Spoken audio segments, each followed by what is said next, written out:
Good morning. I'm here to talk to you this morning about an important justice issue in our state. Over the course of the past year, my staff and I have been carefully reviewing the status of capital punishment in the state of Washington. We've spoken to people in favor and strongly opposed to this complex and very emotional issue, including law enforcement officers, prosecutors, former secretaries of the Department of Correction, and the family members of homicide victims. We've thoroughly studied the cases of the condemned 9 men who have been condemned to death. I recently visited the state penitentiary in Walla Walla and spoke to the men and women who work there. I saw death row and toured the execution chamber where lethal injections and hangings take place. Following this review, and in accordance with state law, I have decided to impose a moratorium on executions while I am governor of the state of Washington. Equal justice under law is the primary responsibility of our state. And in death penalty cases, I am not convinced equal justice is being served. The use of the death penalty in this state is unequally applied, sometimes dependent on the size of the county's budget involved where the crime occurred. Let me acknowledge that there are many good protections built into the Washington state's death penalty law. But there have been too many doubts raised about capital punishment. There are too many flaws in this system today. And when the ultimate decision is death, there is too much at stake to accept an imperfect system. Let me say clearly that this policy is not about the 9 men currently on death row in Walla Walla. I don't question the guilt or the gravity of their crimes. They get no mercy from me. This action today does not commute their sentences or issue any pardons to any offender. But I do not believe that their horrific offenses override the problems that exist in our capital punishment system. And that's why I'm imposing a moratorium on executions. If a death penalty case comes to my desk for action, I will issue a reprieve. Now, what that means is that those on death row will remain in prison for the rest of their lives. Nobody is getting out of prison, period. I've previously supported capital punishment, and I don't question the hard work and judgment of the county prosecutors who bring these cases or the judges who rule on them. But my review of the law in Washington state and my responsibilities as governor have led me to reevaluate this position and the way it relates currently to our state. I recognize that many people will disagree with this decision. I respect everyone's beliefs on this, and I have no right to question or judge them. With my action today, I expect Washington State will join a growing national conversation about capital punishment. I welcome that, and I'm confident that our citizens will engage in this very important discussion. I'd like to tell Washingtonians what has led me to this conclusion. First, the practical reality is simple, and that is that those convicted of capital offenses are in fact rarely executed. Since 1981, the year our current capital laws were put in place, 32 defendants have been sentenced to death. Of those, 19, or 60%, had their sentences overturned due to errors. 1 man was set free, and 18 had their sentences converted to life in prison. When the majority of death penalty sentences lead to reversal, the entire system itself must be called into question. Second, the cost associated with prosecuting a capital case far outweigh the costs of locking someone up for life with no possibility of parole. Counties today spend hundreds of thousands of dollars and often millions of dollars simply to get a case to trial. And after trial, hundreds of thousands of dollars are spent on appellate costs for decades. Studies have shown that a death penalty case from start to finish is more expensive than keeping someone in prison for the rest of their lives, even if the convicted lived to the age of 100. Third, death sentences are neither swift nor certain. 7 of the 9 men on death row in the state of Washington committed their crimes more than 15 years ago, including one from 26 years ago. While they sit on death row and pursue appeal after appeal, the families of their victims must constantly revisit their grief at the additional court proceedings involved in those matters. Fourth, there is no credible evidence that the death penalty is a deterrent to murder. That's according to work done by the National Academy of Sciences, among many other groups. And finally, our death penalty is not always applied to the most heinous offenses. This is a system that falls short of equal justice under law and makes it difficult for our state to justify the use of the death penalty. In 2006, State Supreme Court Justice Charles Johnson wrote that in our state, quote, "the death penalty is like lightning, randomly striking some defendants and not others." I believe that's too much uncertainty. Therefore, for these reasons, pursuant to RCW 10.01.120, I will use the authority given to the office of the governor to halt any death warrant issued in my term. And I will take your questions. Governor, in prior years, lawmakers have introduced measures to do away with the death penalty, similar to what Maryland did last year. Do you support legislative efforts or further bills being introduced while this moratorium is in place? Well, this is an executive action pursuant to state law, which gives that executive ability to the governor. So this is independent of any legislative action. It is not dependent on legislative action. I'm getting to that, yes. If legislation reached my desk that was consistent with this policy, obviously I would sign it. I'm not requesting legislation at this moment. I think my executive action stands and speaks for itself. Governor,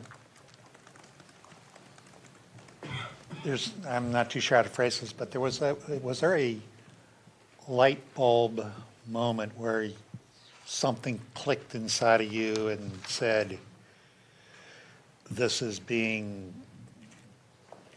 administered unfairly? Or I guess what I'm trying to look for is, was there any sort of magic moment or light bulb in the head moment that led you making your decision?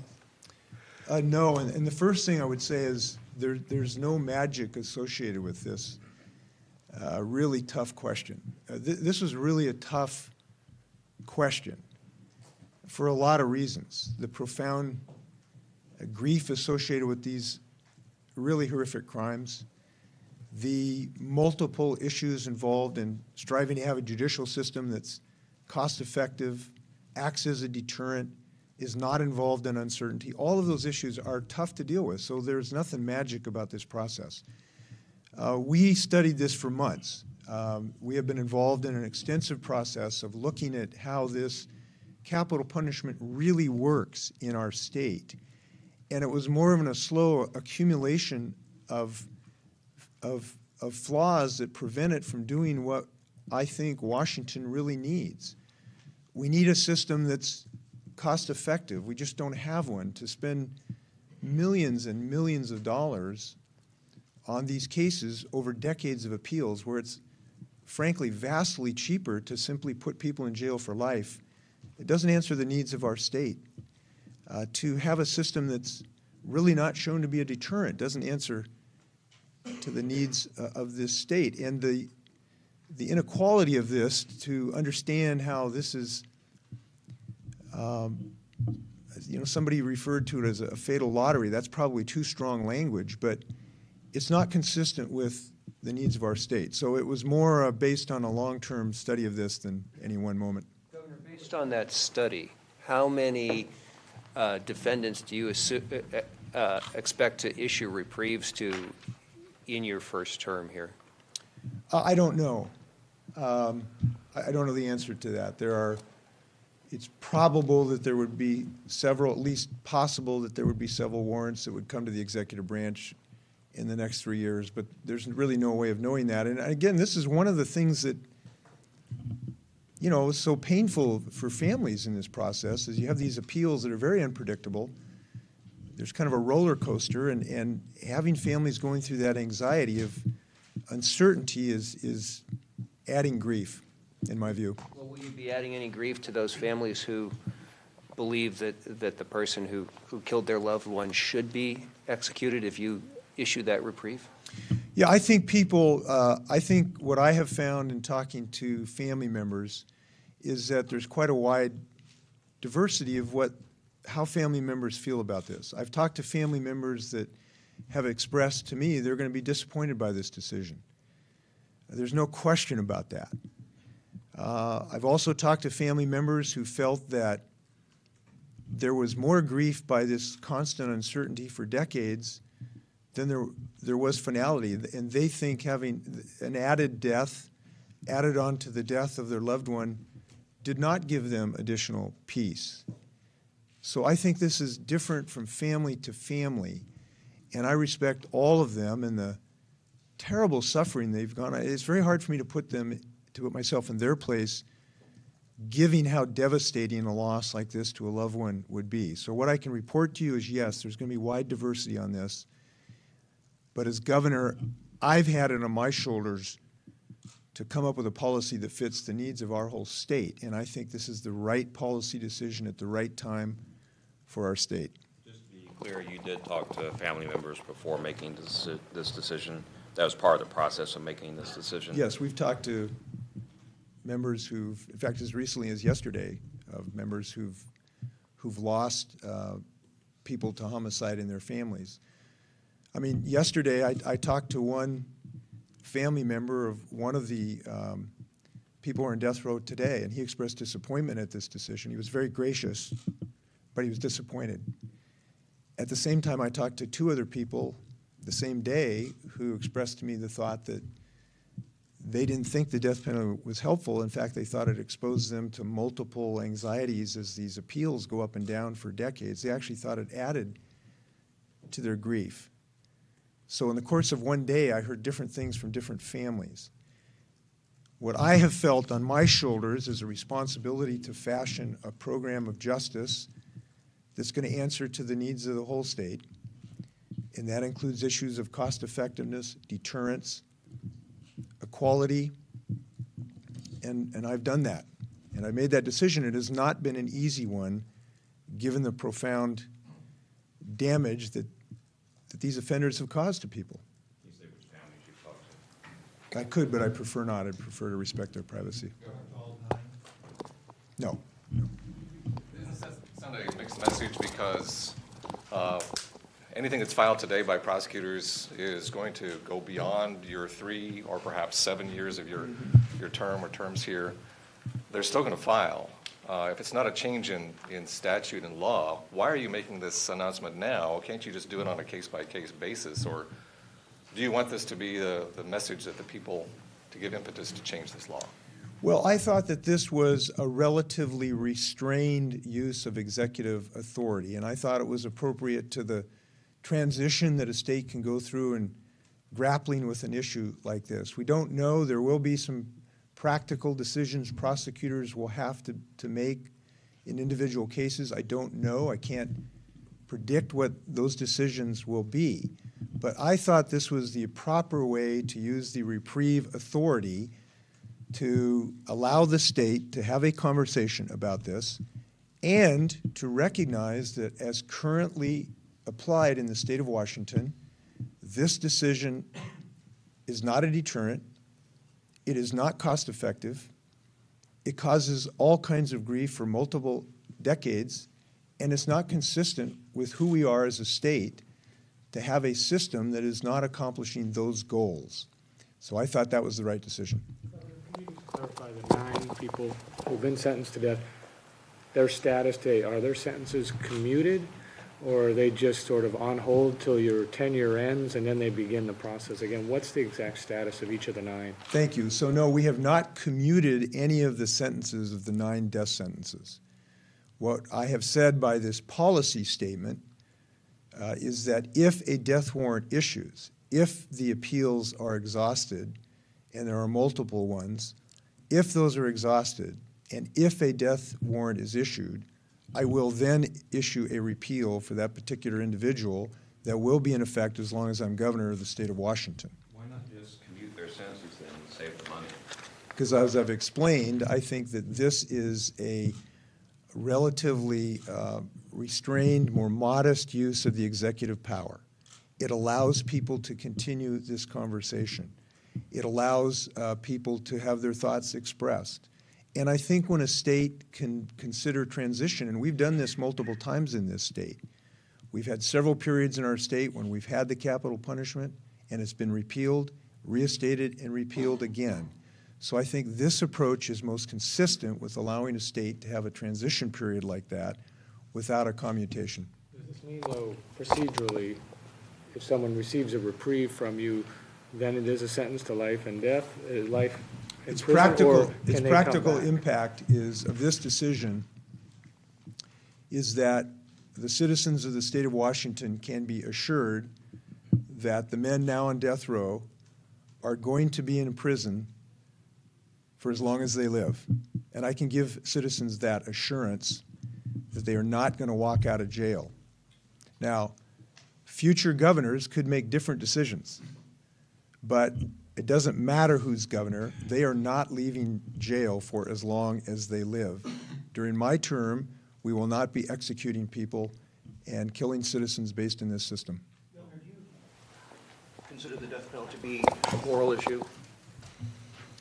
Well, obviously, there's a moral component. There's a component whether you use the term moral or right or wrong.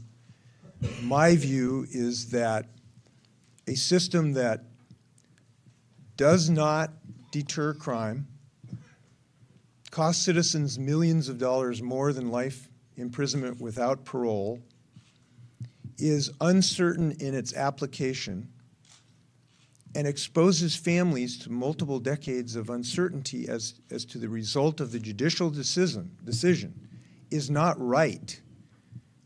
You could say it's not moral, but I can say it's not right. And so I'm exercising that decision-making authority as governor of the state of Washington, and I feel that very profoundly. I'm also at peace with this decision. This is a hard decision, given what this means to everybody in our state.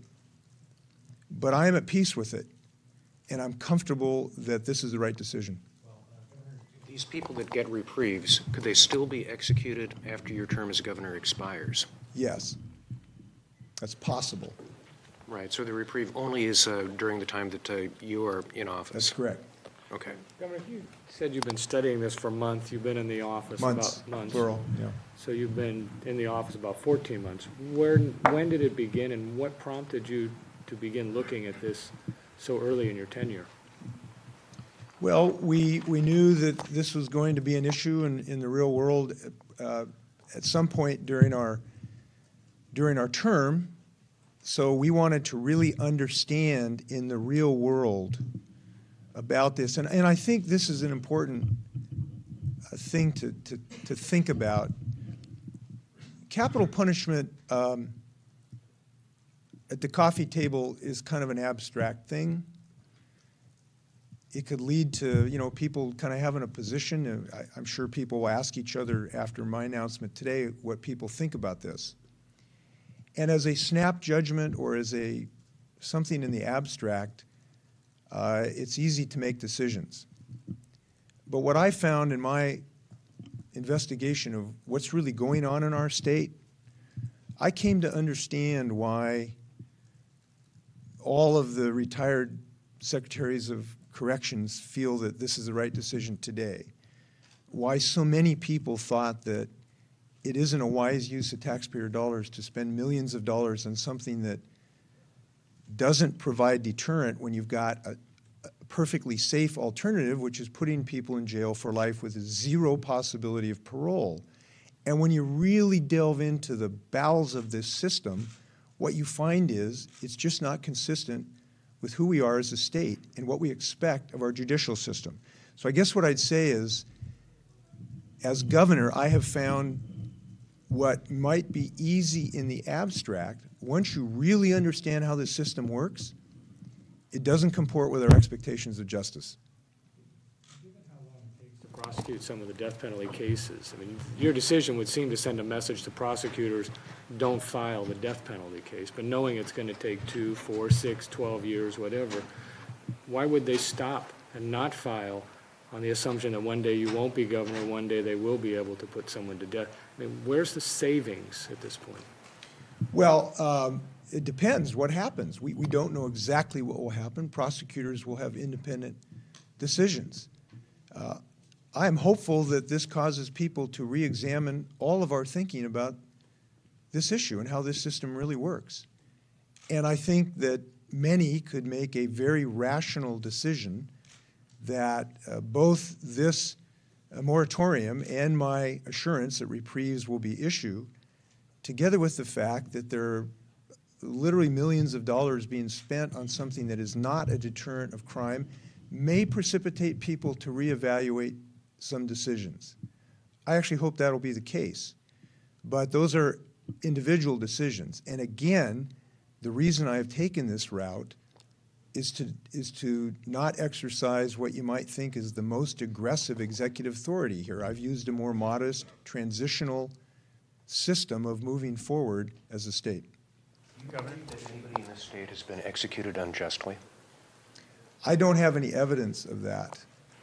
I see no evidence that would cause me to question the guilt of the 9 people on death row to date. And this is not about their individual cases. I do think it's appropriate for us to realize that even though in our case, to my knowledge, we don't have any evidence that innocent people have been executed, we have a human system, and human systems are fallible. We just had a person a few weeks ago who was released and had been in prison for over a decade on a rape conviction. DNA evidence showed that they were not guilty. That is possible of happening. We know that. But even if we conclude that has not happened in our state, I think that there are multiple reasons to justify this decision at this time for this state. Governor, was there concern at all about shortage of drugs needed for an execution? Similar, other states have had that issue. That is not a reason for my decision.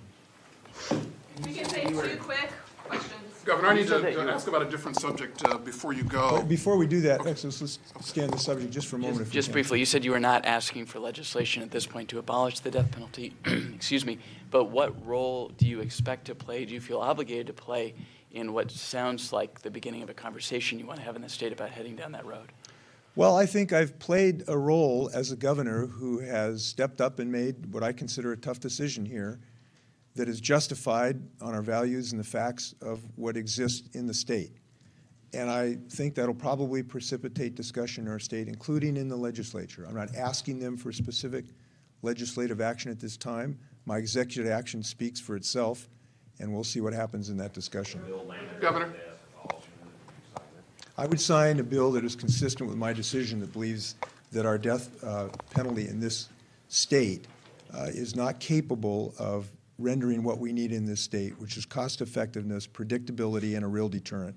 Governor, could you address what some lawmakers and prosecutors have said in the past that's a reason for the death penalty, which is to use in plea bargains? Often Gary Ridgway's name gets brought up as revealing some of the locations of his victims because he was threatened with the death penalty. Could you address that? Well, that may be the case in specific instances, and I wouldn't question prosecutors who I think in our state are really admirable, who are doing their best job to do their job as they see fit. And I don't mean by this statement in any way to question any of their individual professional activities. But I don't think that that can overweigh all of the underlying facts that add up to say this system is not the right one for the state. And I've delineated those, and there are multiple. And I would point out that there are multiple reasons for this decision, not just one. It's not just that we spend millions that we don't have to actually keep people off the streets. It's not just that this is not a deterrent effect.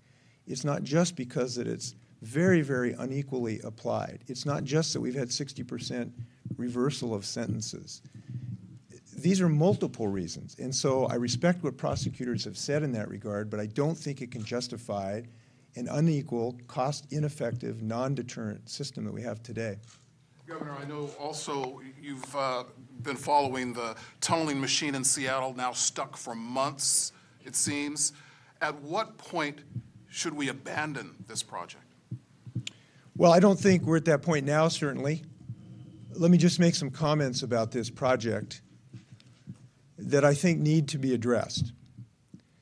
Number one, the state of Washington is the customer who have engaged a private company that has a legal obligation to give to the taxpayers of the state of Washington a functioning tunnel on time and in budget.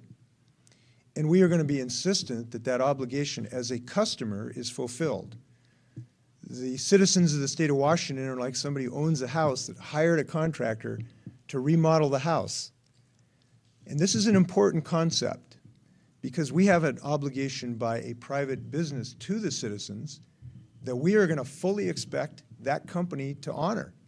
And I think sometimes that gets lost. This is not a situation where the State Department of Transportation designed something that didn't work.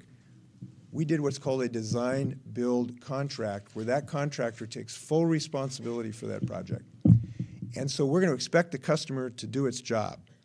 And that has certainly concerns that have raised serious questions about that. I don't believe this is the point to make that decision. As you know, in the upcoming weeks, there will be very significant exploration of what the real problem is here. I can tell you there are, serious concerns about that, as you would expect. And we're going to be insistent on getting answers to move forward. How much confidence do you have that this could get done?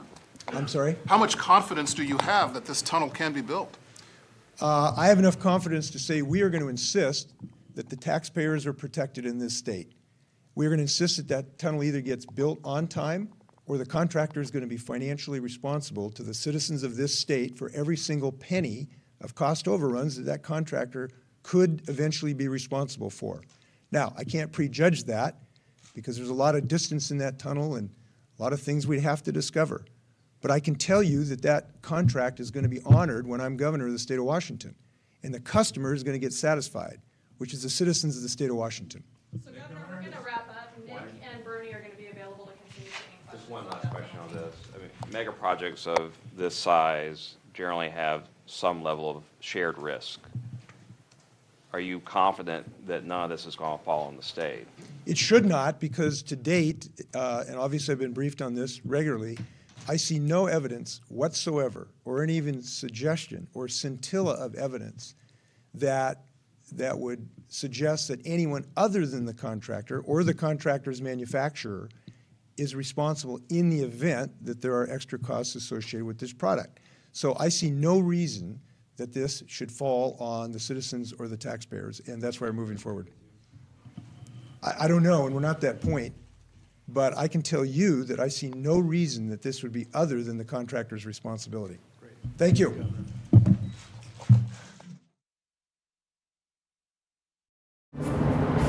TVW proudly brings you coverage of the people, places, and issues that you care about.